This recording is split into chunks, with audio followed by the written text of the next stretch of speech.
তারেক রহমান নির্বাচনের আগে অবশ্যই ফিরবেন, মন্তব্য মির্জা ফখরুলের। দুর্নীতি সব শেষ করে দিচ্ছে, এটা থেকে বের হতেই হবে, মন্তব্য ডক্টর ইউনূসের।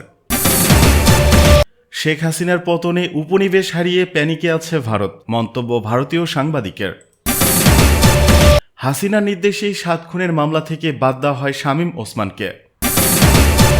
২৭ ফেব্রুয়ারি বিএনপির বর্ধিত সভা, গুরুত্ব পাবে না নির্বাচন, মন্তব্য রুহুল কবির রিজভীর। জুলাই গণঅভ্যুত্থানের ইতিহাস বিকৃত করলে চুপ থাকব না, হুঁশিয়ারি আসিফ মাহমুদের। তারেক রহমান নির্বাচনের আগে অবশ্যই ফিরবেন, মন্তব্য মির্জা ফখরুলের।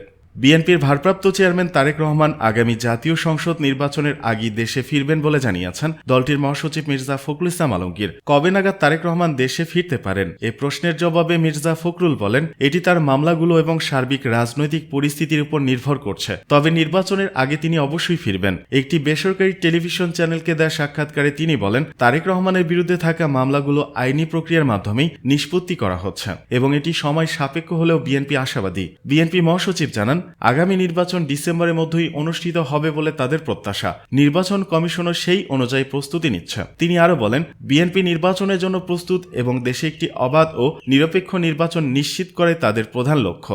সরকার যদি নিরপেক্ষ না থাকে তাহলে তাদের পদত্যাগ করা উচিত বলে মন্তব্য করেন তিনি। তারেক রহমানের মেয়ে জাইমা রহমানের যুক্তরাষ্ট্র সফরকে রাজনৈতিক হিসেবে দেখার সুযোগ নেই বলে জানান মির্জা ফখরুল। তিনি বলেন, এটি ছিল একটি আমন্ত্রণমূলক সফর, এর সঙ্গে রাজনীতির কোনো সম্পর্ক নেই। জাইমা রহমান রাজনীতিতে আসবেন কিনা সেটি পুরোপুরি তার ব্যক্তিগত সিদ্ধান্ত। আগামী নির্বাচনে ভারতের কোনো প্রভাব থাকবে না বলে মনে করেন বিএনপি মহাসচিব। তিনি বলেন, বর্তমান সরকার ভারতকে প্রভাব বিস্তার করতে দেবে বলে মনে হয় না, ফলে ভারতের প্রভাব থাকার কোনো কারণ দেখি না। দুর্নীতি সব শেষ করে দিচ্ছে, এটা থেকে বের হতেই হবে, মন্তব্য ডক্টর ইউনূসের। বাংলাদেশ দুর্নীতির অনেক গভীরে ঢুকে গেছে মন্তব্য করে প্রধান উপদেষ্টা অধ্যাপক ডক্টর মোহাম্মদ ইউনূস বলেছেন, দুর্নীতি সব শেষ করে দিচ্ছে, এটা থেকে বের হতে না পারলে বাংলাদেশের কোনো গতি নাই। রোববার সন্ধ্যায় রাজধানীর বাংলাদেশ চীন মৈত্রী সম্মেলন কেন্দ্রে বাংলাদেশ অ্যাডমিনিস্ট্রেটিভ সার্ভিস অ্যাসোসিয়েশনের বার্ষিক সম্মেলনে তিনি এসব কথা বলেন। প্রধান উপদেষ্টা বলেন, আমাদের সামনে বিশাল জগৎ, শুধু আমাদের সিদ্ধান্ত এবং কর্মসূচিগুলো ঠিক করার অপেক্ষায়। এই যে এত বড় সুযোগ আমাদের আছে এবং এগুলো বাস্তবায়ন হবে, সেগুলো নিয়ে আমাদের চিন্তা নাই। আমাদের আছে তারুণ্য, আছে প্রাকৃতিক সুযোগ, কিন্তু আমাদের সবচেয়ে বড় সমস্যা দুর্নীতি, এটাই সব শেষ করে দিচ্ছে। স্বাস্থ্য মন্ত্রণালয়ের একটা কথা শুধু বললাম, একটা উদাহরণ, এটা উদাহরণ সর্বত্র। তিনি বলেন, যে কোনো পরীক্ষায় আপনারা দেখবেন বাংলাদেশ দুর্নীতির তালিকায় সর্বনিম্নে। সততা শৃঙ্খলা বলে আমাদের আর কোনো জিনিস নাই, কাজেই এই দুর্নীতি থেকে বের না হলে কোনোটাই হবে না। অধ্যাপক ইউনূস বলেন, আমরা আজ অ্যাডমিনিস্ট্রেটিভ সার্ভিসের সম্মেলনে এসেছি, কাজেই দুর্নীতি কোথায় আছে, কিভাবে আছে, তাদের কাছে এটা অজানা নয়, এটা থেকে বের হতেই হবে আমাদের। তিনি বলেন, দুর্নীতি থেকে আমরা কেউ মুক্ত হতে পারছি না, অনেক গভীরে ঢুকে গেছি আমরা। যত বক্তৃতাই করি সবই অসার, যদি না আমরা ওই স্কেলে একটা সৎ জাতি হিসেবে প্রতিষ্ঠা করতে পারি। এদিকে শেখ হাসিনার পতনে উপনিবেশ হারিয়ে প্যানিকে আছে ভারত, মন্তব্য ভারতীয় সাংবাদিকের। সম্প্রতি একটি অনলাইন আলোচনায় বাংলাদেশের সাম্প্রতিক পরিস্থিতি এবং ভারতীয় মিডিয়া ও রাজনৈতিক ব্যক্তিত্বদের ভূমিকা নিয়ে আলোচনা করেন দুই দেশের দুই সাংবাদিক। আলোচনায় ভারতীয় মিডিয়ার বাংলাদেশ বিষয়ে বিতর্কিত এবং ভিত্তিহীন সংবাদ পরিবেশনকে কেন্দ্র করে বিভিন্ন বিষয়ে মতবিনিময় হয়। আলোচনার মূল বিষয় ছিল ভারতীয় মিডিয়ার বাংলাদেশ ও অন্তর্বর্তীকালীন সরকারের প্রধান ডক্টর মোহাম্মদ ইউনূসকে টার্গেট করে গুজব ছড়ানোর প্রবণতা। আলোচনায় উঠে আসে ভারতীয় মিডিয়ার কিছু সংবাদে ডক্টর ইউনূসকে বদমাশ বলে উল্লেখ করা হয়েছে। এর আগে ভারতীয় মিডিয়ার এসব কর্মকাণ্ডে ব্যারিস্টার রাশনা ইমাম ভারতীয় মিডিয়াকে গুজব ফ্যাক্টরি হিসেবে উল্লেখ করেন। ভারতীয় সাংবাদিক বলেন, ভারতীয় মিডিয়ার সাম্প্রতিক কার্যকলাপ নিয়ে ইতিবাচক কিছু বলার জায়গা নেই, বিশেষত বাংলাদেশের বর্তমান পরিস্থিতি নিয়ে তারা ভীতির মধ্যে রয়েছে। ভারতীয় সাংবাদিক আরও বলেন, ভারতীয় রাজনৈতিক ব্যক্তিত্বরা বাংলাদেশকে একসময় উপনিবেশ হিসেবে দেখত, সেই উপনিবেশ হারানোর যন্ত্রণায় ভুগে তারা নানা রকম প্রোপাগান্ডা ছড়াচ্ছে। উদাহরণস্বরূপ ভারতীয় মিডিয়া সম্প্রতি প্রচার করেছে যে বাংলাদেশে একদিনে 40,000 হিন্দু নারী ধর্ষণের শিকার হয়েছে, যা সম্পূর্ণ ভিত্তিহীন। তিনি আরো বলেন, ভারতীয় মিডিয়া হাস্যকরভাবে দাবি করেছে যে বাংলাদেশের জয় বাংলা স্লোগান নিষিদ্ধ করা হয়েছে এবং 16ই ডিসেম্বর আর বিজয় দিবস হিসেবে পালিত হবে না। এমনকি পাকিস্তান থেকে জাহাজে করে বাংলাদেশে অস্ত্রের বন্যা আসছে বলেও তারা সংবাদ প্রকাশ করেছে। এ ধরনের ভিত্তিহীন খবর দুই দেশের মধ্যে অযথা উত্তেজনা সৃষ্টি করছে। ভারতীয় সাংবাদিক স্বীকার করেন, বাংলাদেশি মূলধারার মিডিয়া অনেকটাই সংযত, যা আমাদের মিডিয়া শেখা উচিত। বাংলাদেশের মিডিয়া তথ্য পরিবেশনে অনেক বেশি দায়িত্বশীল। হাসিনার নির্দেশেই ৭ খুনের মামলা থেকে বাদ দেওয়া হয় শামীম ওসমানকে। পেটে ইট বাঁধা অবস্থায় শীতলক্ষা নদী থেকে ভেসে উঠছিল একের পর এক মৃতদেহ। নারায়ণগঞ্জের শীতলক্ষার পার তখন স্বজনদের আহাজারি ও আত্মচিৎকারে ভারী হয়ে উঠেছিল।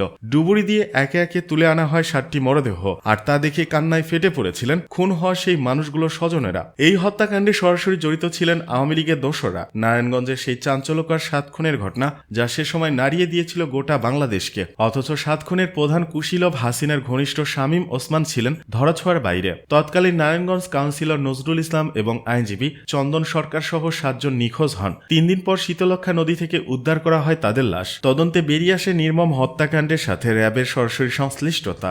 আটক করা হয় র্যাব 11 এর অধিনায়ক, তৎকালীন আওয়ামী লীগের প্রতাপশালী মন্ত্রী মোফাজ্জল হোসেন চৌধুরী মায়ের জামাতা কর্নেল তারেক সাইদ সহ বেশ কয়েকজন কর্মকর্তাকে। ঘটনার পরপরই ভারতে পালিয়ে যায় মামলার আরেক অভিযুক্ত নূর হোসেন। নারায়ণগঞ্জের বেশিরভাগ অবৈধ কাজের গডফাদার তিনি। এটি শামীম ওসমানের ডান হাত হিসেবে পরিচিত ছিল, যদিও সে বছরের জন্য কলকাতা থেকে নূর হোসেনকে গ্রেপ্তার করে।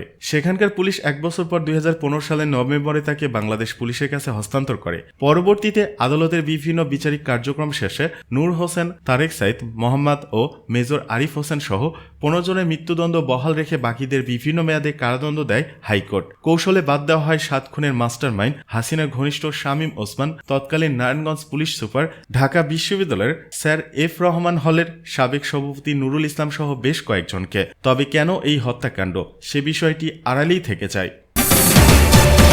27 ফেব্রুয়ারি বিএনপির বর্ধিত সভা, গুরুত্ব পাবে না নির্বাচন, মন্তব্য রুহুল কবির রিজভীর। জাতীয় ও তৃণমূল নেতাদের নিয়ে বর্ধিত সভা আয়োজন করতে যাচ্ছে বিএনপি। আগামী 27 ফেব্রুয়ারি এই সভা অনুষ্ঠিত হবে। এরই মধ্যে 27 সদস্য বিশিষ্ট বর্ধিত সভা বাস্তবায়ন কমিটি গঠন করা হয়েছে। রোববার রাজধানী নয়াপল্টনে বিএনপির কেন্দ্রীয় কার্যালয়ে এক সংবাদ সম্মেলনে সব কথা জানান দলের সিনিয়র যুগ্ম মহাসচিব অ্যাডভোকেট রুহুল কবির রিজভী। সভার আলোচনায় বিষয়বস্তু নিয়ে সাংবাদিকদের প্রশ্নের জবাবে রিজভী জানান, নির্বাচনের বিষয়ে গুরুত্ব পাবে না বর্ধিত সভায়, তবে আন্দোলনের স্পিড তৃণমূলের মধ্যে কিভাবে কাজ করছে, তারা কি ভাবছে, সব আলোচনা হবে। জুলাই গণঅভ্যুত্থানের ইতিহাস বিকৃত করলে চুপ থাকব না, মন্তব্য আসিফ মাহমুদের। স্থানীয় সরকার, পল্লী উন্নয়ন ও সমবায় এবং যুব ও ক্রীড়া উপদেষ্টা আসিফ মাহমুদ তার ব্যক্তিগত ফেসবুক অ্যাকাউন্টে এক স্ট্যাটাসে বলেছেন, রাজনৈতিক স্বার্থে অনেকে অনেক কিছু বলেন, তাতে আপত্তি নেই, কিন্তু জুলাই গণঅভ্যুত্থানের ইতিহাস বিকৃত করবেন না। এই প্রজন্মের রক্তের অর্জন জুলাই অভ্যুত্থান নিয়ে মিথ্যাচার টলারেট করব না। সবকিছু নিয়ে চুপ থাকলেও এটা নিয়ে চুপ থাকা যায় না। ইতিহাস দখলের নোংরা খেলা বন্ধ করুন।